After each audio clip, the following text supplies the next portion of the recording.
So, who first told you about this project, and what was your immediate reaction? I got involved with the project when it first started with Mr. Walter because I was working at the school at the time as the curriculum coordinator at the school, and I also had children at the school, so I became involved. I know that Mr. Walter was looking for a way to show, he was teaching the Holocaust and he was teaching it to middle school students, and he would walk around the building saying, who can comprehend 6 million? Like, I can't get these kids, I can't even understand 6 million. How are we going to get this message across when it's so big and incomprehensible? So around that time, he came up with the idea, other schools were doing other kinds of collections, I think, and he went to the middle school students that he was teaching, and he said, what would be a good thing to collect? We're going to collect something up to 6 million so that you can see what it is. What do you think would be a good thing to collect? And they discussed, and I don't know if it was a student or Mr. Walter that came up with the idea of taking tabs off cans, because in the old days, it wasn't a twist. You actually took it off and you had to discard it. And he was also a big recycler, even 20 years ago. So they discussed the tabs coming off, and that would be an intentional act by anyone who drank a soda or had a can of tuna. You'd have to peel it off, wash it, and collect it for the school. And he and the students thought that would be a meaningful, intentional way of remembering 6 million and knowing what you were contributing to. So I was among the families, our family, I have 4 kids. They were all students at CDS. So our family became a collecting family, and we would tell our neighbors, and we have a big block party in our neighborhood, so we'd collect then. And our children, who are the grandchildren of survivors, my mother and father are both survivors of the Holocaust. They were very tuned into the meaning of the experience and were very involved in collecting. So that was our experience. And then I know that Mr. Walter, got to 6 million, and it was piles of pop tabs in his classroom that is now Mr. Steinberg's classroom, and fish tanks all along the walls, and it was, he wasn't sure what to do. He didn't have in mind what to do afterwards, but some of the people who worked at the school, Mrs. Kantrowitz was one of them, got a grant to work with an artist in residence to find out what to do with the tabs. That was my experience starting off. Now that we know that your father and your mother were Holocaust survivors, how personal was having this sculpture being built to you?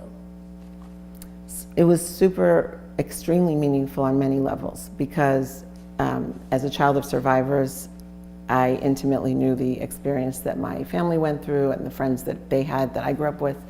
And one of the reasons I sent my children to a Jewish day school was I wanted them to know their history, be proud of who they are, and also know that world event that happened not only to Jews, but largely because of the Jews, and then impacted so many other people. And I wanted them to make meaning of it. And as an educator also, it's very important to me that students coming to this school know their history and know what it means to be Jewish in a larger sense, but also know that they have a particular responsibility to humankind, that the lessons learned from that experience really should generate action and not just memory. So it meant a lot to me as an educator and as a parent and as a child of survivors to see also a hands-on project. I love experiential learning, and I think that the kids and the educators who were involved from the start have a very rich experience of learning all the ways in which this is meaningful and educational. So, exactly how much did you contribute once the idea was formed? I collected a lot of tabs, and I'm proud that one of my kids, Isaac Munro, was in the design team that ended up with the design that finally got chosen. The school had a competition, and different groups of kids. He was in middle school at the time. So he and a few of his friends ended up finalizing this design and seeing it to fruition. And we were among the families that once the students figured out, oh, now we have to fill these blocks. It's not enough to have the tabs. We have to put one tab at a time into the block. We always had a tab in our house, and we would bring home on the weekend with the bag full of tabs, and our kids organized the adopt a block. They were in the carpool lane giving blocks, and so they were, I was involved as a parent, And as an educator, not as much as I became involved once it was time to build, because then I was in this position as the head of school. That's amazing that your son was on the design team that created the structure that now stands next to the school. How many other designs were like in the competition? I probably have that recorded somewhere, which I know you're digging up the history, which is fantastic, so I may be challenged to find it, but I think there were 4 or 5 submissions, and they had to make a model and explain, write an essay. So yeah, I was proud.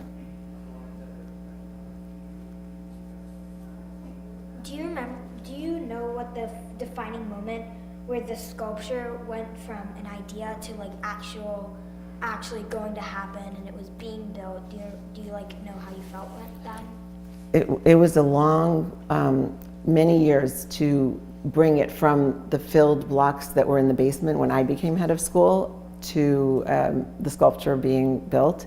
And Mr. Walter, when he tells the story, which I know you'll be interviewing him, he didn't believe it was going to happen. He didn't even know, he hadn't thought about the sculpture, and once the sculpture plan happened and the tabs were filled, the blocks were filled, then they went in the basement in boxes, and he really didn't think there was any way to build it because we had to raise a lot of money and get a lot of different permissions to build something that big on a campus like ours.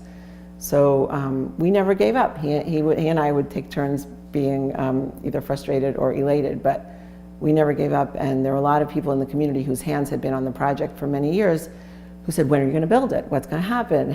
Why is this taking so long? Or really a lot of frustration because people had high hopes that this would be a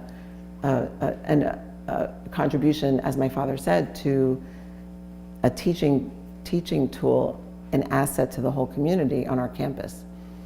So a defining moment was we just decided, the kind of philosophy was, if you build it, they will come.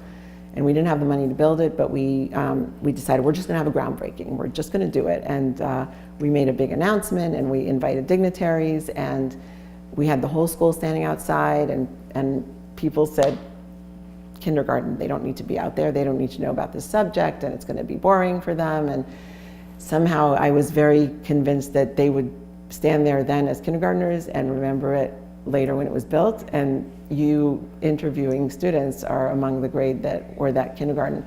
And you were remarkable because you stood for an hour outside and were silent while people talked and talked and talked. There was one shoveling of dirt that you probably saw, but I'm sure you didn't really understand why you were out there. But for me to be here with you, now you are the people touring the sculpture, and you were the kindergartners who didn't know why you were at the groundbreaking. It's beyond description how meaningful that is. And after the groundbreaking, we had, that day, a lot of people came to the groundbreaking, and that afternoon, the Tuckfelts called us up and said, we would like to name the project, and they had been parents of a student who participated, like mine did, in the collection, and they, that day, pledged $250,000, and we needed $500,000, which is $500,000, to actually build it and have the landscaping happen. And so once you have half of that, you can start building. And then it's true, we built it and people gave the rest. So it was a very powerful day. So your parents were Holocaust survivors. How did this affect your childhood, and how has it affected your life in general? Both my parents my mother passed away 10 years ago. She was a Holocaust survivor. My father is a Holocaust survivor. My grandmother was the one mother that was saved from his entire shtetl of 300 families. She was the only mother that survived, and I grew up with her in our house, speaking Yiddish. So it was sort of normal to me that people went through this because I grew up with it, and our parents were really good about not keeping it a secret. So I think some survivor families, they are very unwilling to speak about it, and it's a big dark secret that is carried, and children feel that even if they don't know exactly what happened. I consider myself, and I have an older sister, that we were very fortunate that our parents were open about it. They answered questions when we asked them, but mostly they had a joyful, they were able to leave that experience with an optimism and a joyful approach to life. And I think that was the biggest gift they gave us, is to know that that happened, and know that you can still choose to live a full and meaningful life. And what my father often says when he speaks is that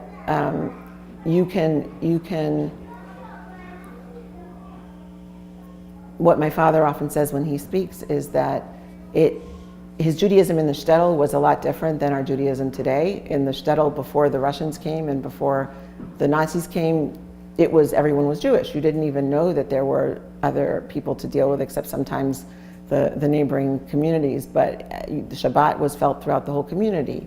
Holidays, everybody celebrated together. Everybody went to a Jewish day school. So having a positive description of that life, and then being able to myself go to a Jewish day school and feel that I can be an American citizen, a proud American citizen, well educated, and be also Jewish and proud of the lessons that our people have contributed to the world.